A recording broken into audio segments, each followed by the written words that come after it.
On May 4, 1941, in a U.S. Army Air Force's test logbook, the trembling handwriting of a test pilot was recorded.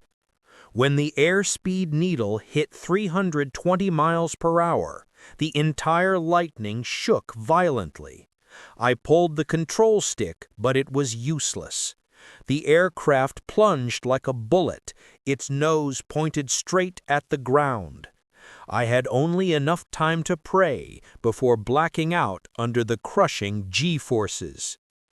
The pilot miraculously survived after the P-38 broke free from the low clouds and righted itself at the last moment, but the incident left a haunting mark.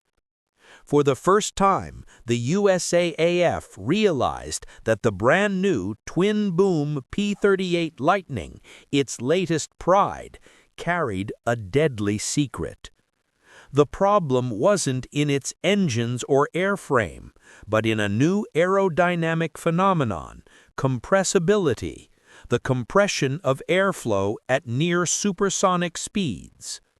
When the P-38 dove from high altitude, the air sliding over its ring edges approached Mach, generating tiny shock waves. These waves pushed the wing's center of lift rearward, turning lift into a brutal force that shoved the nose down even harder. The harder the pilot pulled the stick, the more hopeless it became. The controls shuddered, the elevators ceased to respond. From above, a powerful lightning instantly became a steel bullet hurtling toward the earth. The terrifying part was that no one had clearly documented this phenomenon before. Test pilots gave it grim nicknames, the silent killer or the coffin corner. While the Americans struggled to explain it, their enemy unknowingly gained an advantage. In the summer of 1942, over the skies of North Africa, German pilots quickly discovered the P-38's weakness. Through intelligence reports, POW interrogations, and battlefield observation, the Luftwaffe learned that when the Lightning dove too steeply, American pilots often broke off for fear of losing control. A new tactic emerged, the split S escape. When chased by a P-38, German pilots would roll inverted, pull through half a loop, and dive straight down. For Bf-109s and FW-119s, this maneuver was safe, even at high speed. But for the P-38, it was a natural trap. If the Lightning pursued, it could easily fall into compressibility and smash apart before ever firing a shot. The result: in dogfights over the Mediterranean and Italy, American pilots, despite the concentrated firepower of 4.5 caliber machine guns and a 20mm cannon in the nose, often watched their prey escape with a single dive. USAAF combat reports from North Africa in 1942 revealed most German pilots pursued by P-38s escaped thanks to the split S. American morale dropped. Many began hesitating to attack, fearing their opponents would simply play the same card and lure them to their deaths. Within P-38 squadrons, the phrase, "don't chase them down," became an unspoken rule. The Lightning, intended as the scourge of the Luftwaffe, was turned into the hunted. More than one U.S. commander bitterly admitted that the enemy had a miracle escape route, while his own men were powerless. It must be remembered, 1942 to 1943 was a critical period. In the air, the Luftwaffe still held tactical superiority across many fronts. On the ground, the Allies had only just regained the initiative in North Africa and were preparing to invade Italy. In that larger picture, Owning a fighter that could not follow through the chase gave the Luftwaffe an immense advantage. Many American pilots wrote home saying they felt tied hand and foot when flying the P-38. Accidents caused by compressibility only deepened their anxiety. Before every mission, men quietly wondered, "If I have to dive after an enemy today, will the lightning kill me before the enemy's bullets ever do?" Ironically, even U.S. scientists lacked the proper tools to study the phenomenon. At the time, NACA, the forerunner of NASA, hesitated to run high-speed wind tunnel tests, fearing damage to equipment. That left compressibility unsolved, while frontline pilots continued paying with their lives. Every time a lightning vanished in an inescapable dive, it meant not just the loss of a machine worth tens of thousands of dollars, but the death of a pilot trained over years. In war, that equaled a strategic defeat. By November 1943, as the Allies drew closer to Europe, many U.S. generals worried aloud. If we can't fix the P-38's flaw, how can we ever face the Luftwaffe in Germany? And yet, in that very desperation, a small group of Lockheed engineers and test pilots quietly searched for a solution. They knew that a single improvement, if aimed in the right place, could change the entire course of the war. In the winter of 1942, over the Mediterranean skies, a young German pilot wrote in his diary, "We are not afraid of the lightning. When it appears, all I need to do is pull the stick and dive. I know it will never follow. The sky belongs to us again." Those words reflected a painful truth. During 1942 to 1943, the Luftwaffe still dominated the skies of Europe and the Mediterranean, while the P-38 Lightning, the great American hope, often became a laughingstock in the eyes of its enemies. To understand that superiority, one must look back at the foundations Nazi Germany had built before World War II. The Luftwaffe was not merely an air force, it was a symbol of the new German might, where every pilot was trained under a single doctrine. Fighters must master both maneuvering combat and high-speed diving. Bf-109, with a top speed of over 600 kilometers per hour, excellent climb rate, and strong armament, it had terrified Europe since the days of Blitzkrieg. FW-190, nicknamed the Butcher Bird, with its powerful engine, heavy firepower, and near-perfect dive capabilities. By contrast, America was only beginning to enter the all-out war. U.S. pilots often had less experience, and more critically, they flew a fighter with a deadly flaw, the P-38's coffin corner. Picture a Luftwaffe pilot in a typical dogfight. When ground radar reported P-38s approaching, he felt no fear. After a few turns, if a lightning clung too closely, he only needed to perform a split S. In an instant, the German fighter plunged like an arrow, then pulled up safely after regaining low altitude. Meanwhile, the American pilot in his P-38 faced a bitter choice: break off and watch his quarry escape, or dive after and risk death. It was no wonder the Luftwaffe regarded the P-38 as predictable prey. One German pilot once sneered, "The lightning hits hard, but only if it dares to follow, and we always have an escape hatch, one the Americans can never shut." Statistics from the Tunisian campaign, 1942 to 1943, show P-38 losses were 1.5 times higher than those of the Bf-109 under similar conditions. In many escort missions, P-38s could not hold formation because steep dives had to be avoided, leaving American bombers exposed to Luftwaffe attacks. Some P-38 squadrons lost up to 30% of their strength within just a few months. The Luftwaffe, by contrast, exploited its advantage to the fullest. In Sicily, during the summer of 1943, German pilots recalled that whenever they spotted the Lightning's distinctive twin booms, they immediately dove. No prolonged fight was needed, just one timely dive, and the prize was theirs. One of the clearest examples came in August 1943.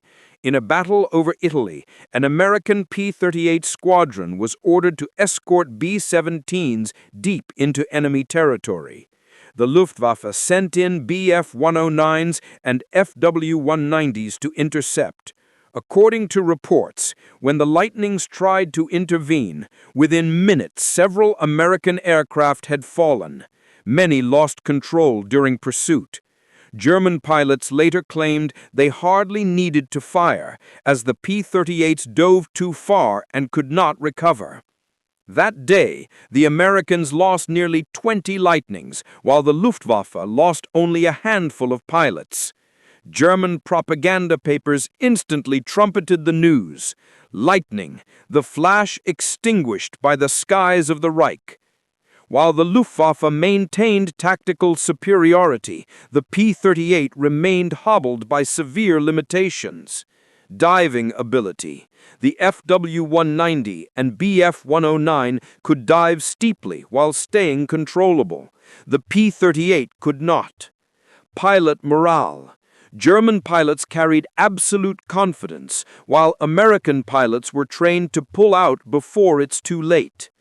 Tactics. The Luftwaffe could use the split S to disengage in nearly any situation, denying the P-38 the chance to finish the fight. The gap was not only technological, but psychological. One side believed it always had an exit, the other lived in constant fear of the deadly trap awaiting in every dive. In the memoirs of Hans Joachim Marseille, the Star of Africa and one of the Luftwaffe's legendary aces, he wrote that the true German advantage lay not just in individual skill, but in understanding the enemy's weaknesses. Though Marcel was killed before the P-38 was deployed in large numbers over Europe, the next generation of German pilots carried on his spirit. We knew every Lightning carried a curse within it, and all we had to do was awaken that curse. That proud statement revealed a mindset. The Luftwaffe treated its enemy's flaw as a gift of fate and exploited it without hesitation. In Washington and London, Allied commanders gradually recognized the danger. A 1943 report stated bluntly, "The P-38 Lightning, though superior in range and firepower, is presently severely limited in high-speed air combat. Enemy pilots have learned to exploit this weakness." That admission fell like cold water. The Americans understood that without a solution, the entire daytime bombing campaign, dependent on long-range escorts like the P-38, could collapse. In 1943, as the Allies prepared to invade Italy, the Luftwaffe remained confident it could hold the skies. With hundreds of seasoned pilots, the split-S tactic, and the superior agility of the Bf-109 and Fw-190, the Germans believed the Reich still controlled Europe's airspace. They did not know that across the ocean, in Lockheed's laboratories and workshops, a small group of engineers was toiling over a tiny device that would prove decisive. The Luftwaffe had once boasted, "The Lightning will never follow us." But the question lingered. When the Americans found a way to break that curse, what would happen to the Luftwaffe's seemingly unshakable advantage? December 1943.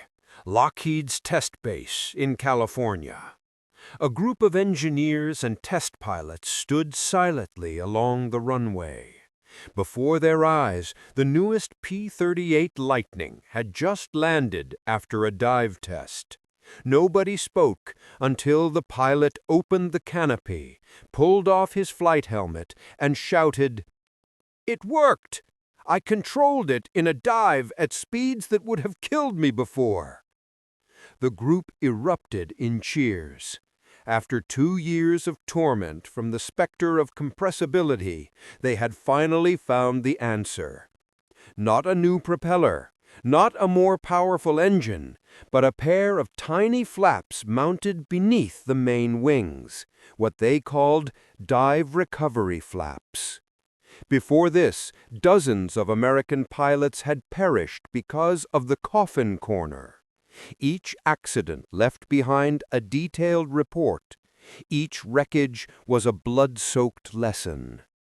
Lockheed's engineers, led by the young design genius Clarence Kelly Johnson, were forced to confront one crucial question: how could they give pilots back control during those deadly dives?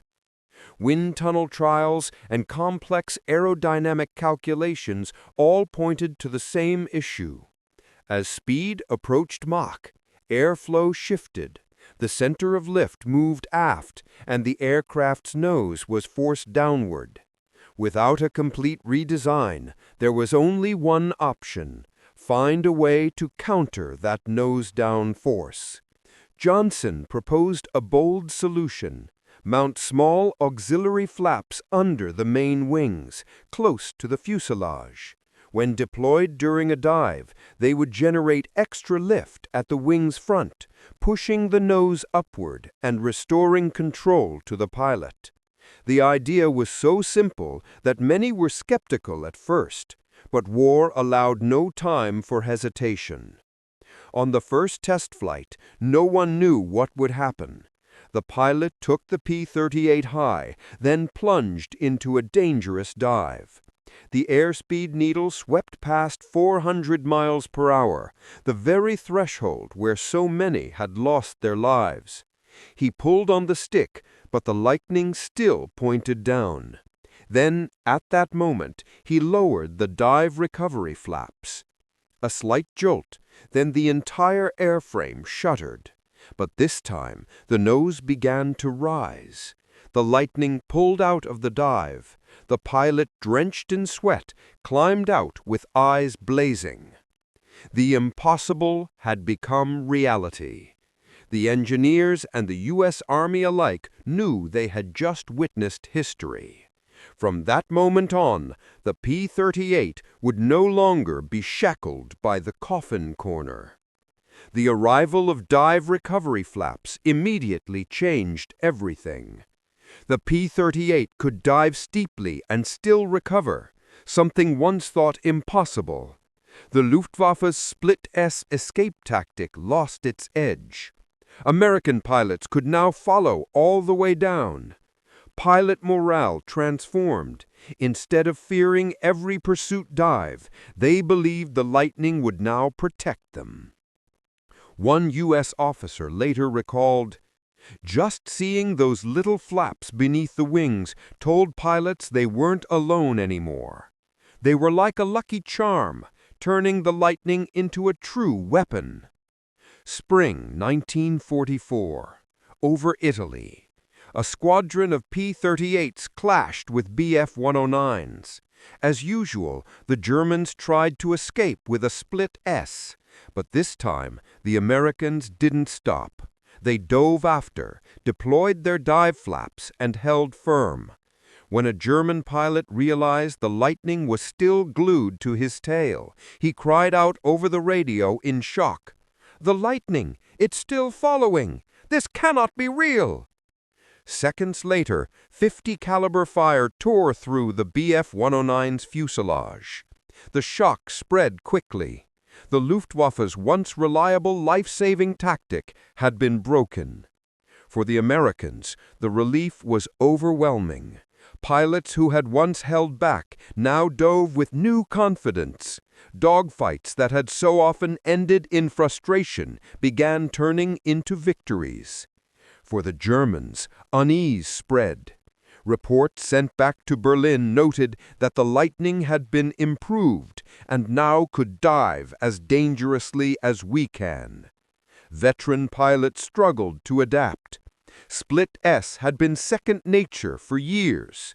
One former Luftwaffe pilot later admitted, "We could not believe our eyes. The advantage that had saved us so many times suddenly vanished. The Lightning had become more dangerous than ever." The year 1944 marked a turning point in the war.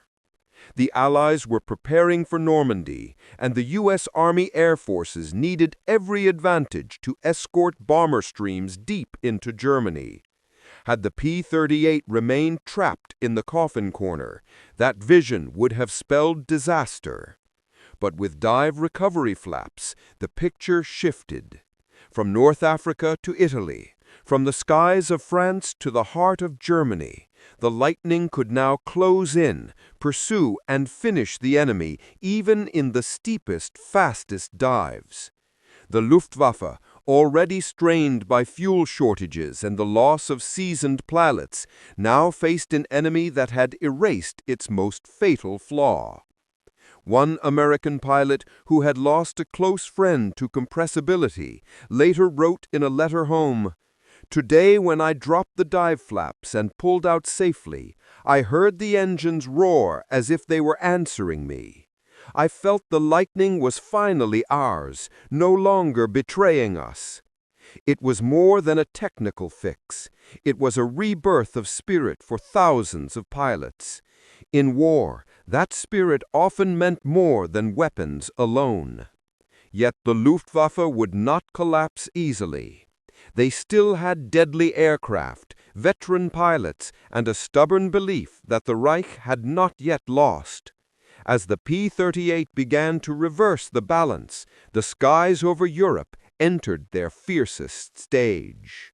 May 1944. Italian airspace. White clouds gleamed under the midday sun.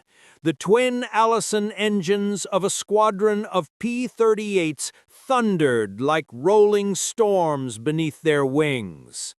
Below, a formation of B-24 bombers pressed toward the industrial plants of northern Italy.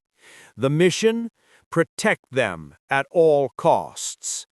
From afar, black specks appeared, swelling quickly into a swarm of steel hornets, Bf-109s and FW-190s of the Luftwaffe. The radio crackled with chaos. "Bandits, 2 o'clock high! Let's go!" Machine guns roared. Bright red tracers carved across the sky. An FW-190 rolled and dove straight into the B-24 formation. 2 P-38s broke off in pursuit. It was the kind of maneuver where American pilots had once been forced to give up. But this time, they dropped their dive recovery flaps. The airspeed needle surged, 420 mph, 430, 440. The Lightning shook violently, yet its nose no longer locked down. Engines screamed. The enemy swelled inside the gun sight. A burst of .5 caliber fire ripped through the wing of the FW-190. It spiraled into a fireball. The American pilot shouted over the radio, "He's going down! We can follow them now, boys!" That moment tolled like a funeral bell for the Luftwaffe's split S tactic. But victory always had a price. In the same battle, a P-38 took a 20mm hit from the ground. Its left wing burst into flames. The pilot struggled to hold level, his voice trembling through the radio. "Tell my wife I tried." The Lightning plunged into the Adriatic, leaving behind a desperate trail of smoke. His comrades went silent for a few seconds before resuming the fight. By day's end, the Luftwaffe had lost 17 aircraft. The Americans lost 9 P-38s and 4 B-24s. A bloody cost, but for the first time, the bombers had held formation without being torn apart. June 6, 1944, D-Day. Over Normandy, hundreds of P-38s, P-47s, and P-51s wheeled and fought. Yet the Lightning carried a special role: reconnaissance, close support, and hunting down the last remnants of the Luftwaffe. From above came a storm of sound, the shriek of bombs, the thunder of flak bursts, the clipped cries of pilots over jammed frequencies. The sky became hell itself. That night, a P-38 pilot wrote in his diary, "I flew over Omaha Beach. The sea was red with blood. Below, ships burned, soldiers fell. I shot down a Messerschmitt, but the joy vanished the moment I saw hundreds of American bodies on the sand. We won, but no one dared smile." On that day, the Lightning did more than escort. It dove to strafe German convoys, bridges, and depots. For the first time, the P-38 was unleashed to its full potential. For German pilots, D-Day was a nightmare. They scrambled in desperation, outnumbered many times over. When they tried split-S escapes, they found the Lightning still on their tails. Panicked voices filled German radios. "Es folgt mir! Es folgt mir immer noch! It's still following me! It's still following me!" Seconds later, gunfire tore through, their screams swallowed in fire. Within the first week after the landings, the Luftwaffe lost nearly 600 aircraft in France, a large share falling to P-38s and their Allied comrades. Autumn 1944. P-38 squadrons now escorted B-17s and B-24s deep into German skies. These were the harshest missions. Hundreds of bombers lumbering forward, while the Luftwaffe launched desperate intercepts. The steady hum of flying fortresses was broken by the eerie howl of flak shells bursting into black clouds. Each time a B-17 caught fire, the radio carried a pilot's last cry.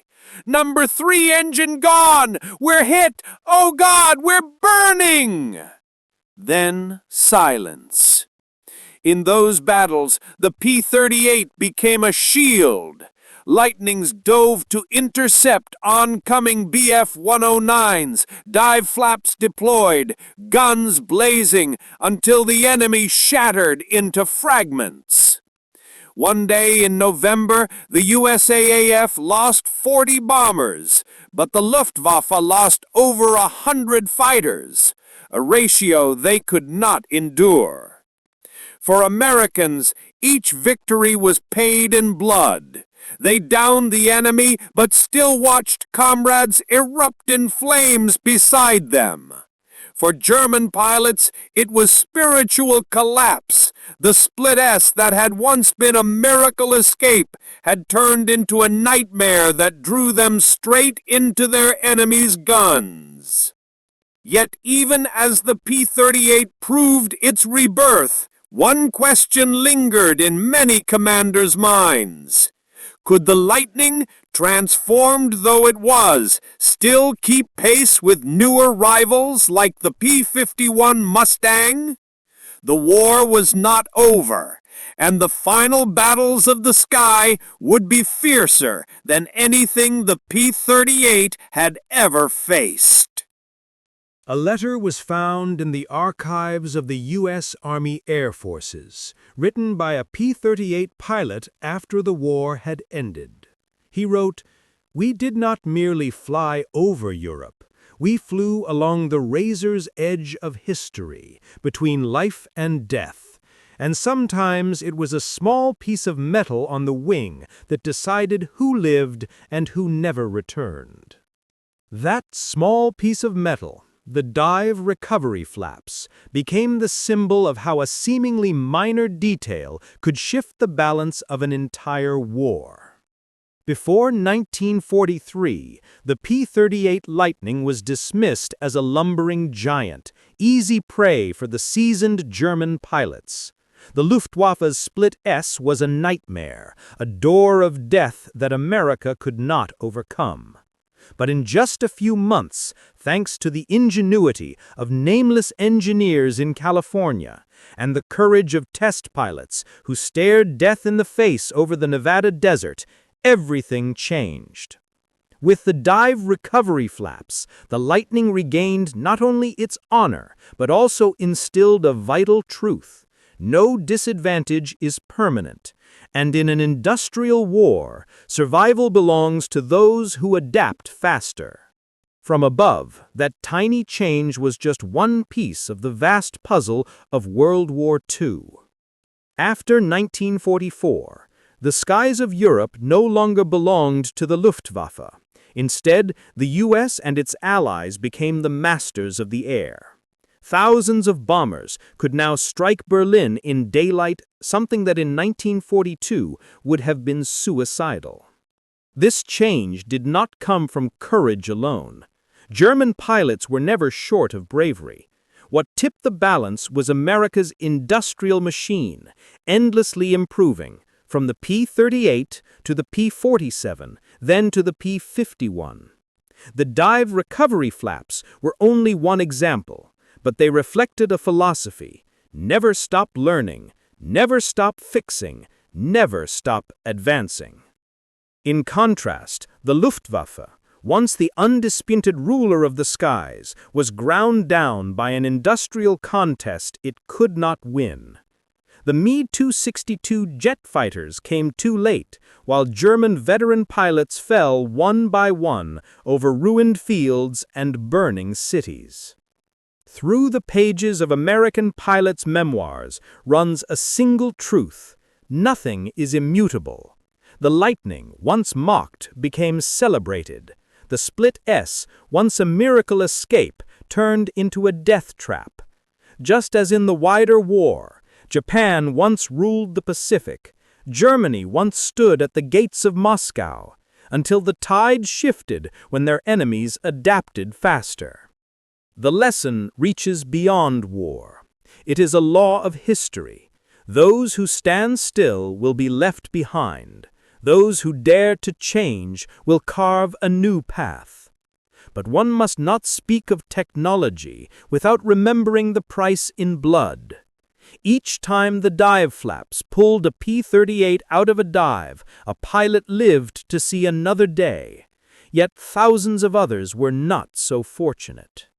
In the Luftwaffe archives, haunting words remain in final diaries. I saw a Lightning follow me through a split S. I could not believe it. We once laughed at them. Now I keep one bullet in my pistol. For the moment, I must choose a quick end. The fall of the Luftwaffe was not merely a technical failure. It was the tragedy of 18- and 19-year-old boys thrust into the sky in desperation against an industrial machine they could never hope to withstand. The P-38 Lightning, with its twin booms and strange central nacelle, became one of the most recognizable icons of World War II. It lives on in films, paintings, and in the collective memory of a generation. Technically, the dive recovery flaps paved the way for many aerodynamic advancements that followed. Even the first generation of jet aircraft drew lessons from it, that at high speeds, a small adjustment in design could mean the difference between life and death. Today, in aviation museums, the P-38 stands silent. Visitors often walk past without knowing that beneath their wings lies an invention that once decided the fate of entire squadrons. But for veterans, each Lightning still carries the sound of twin engines thundering and the memory of desperate battles in European skies. Without improvements like the dive flaps, American losses over Europe might have been far heavier. The destruction of Germany's industry might have slowed. The war dragged on for months, perhaps years. And in a global war, every month meant hundreds of thousands more lives consumed by fire and steel. Thus, looking back, we understand. Sometimes a piece of metal, a single idea, a small change can alter the destiny of the world. The P-38 Lightning was not the greatest fighter. It was not as famous as the Mustang, nor as rugged as the Thunderbolt. But the Lightning, with its dive recovery flaps, stands as proof that war is not only a contest of courage, it is a race of intellect and industry. Over Europe's skies, thousands of pilots lived or died because of a small invention under a wing. And when the war was over, only silence remained. Rusting wrecks across fields, unfinished diary pages, and the echo of twin engines reverberating in memory. In the war of steel and blood, it was not spirit alone, but industry and adaptation that decided fate.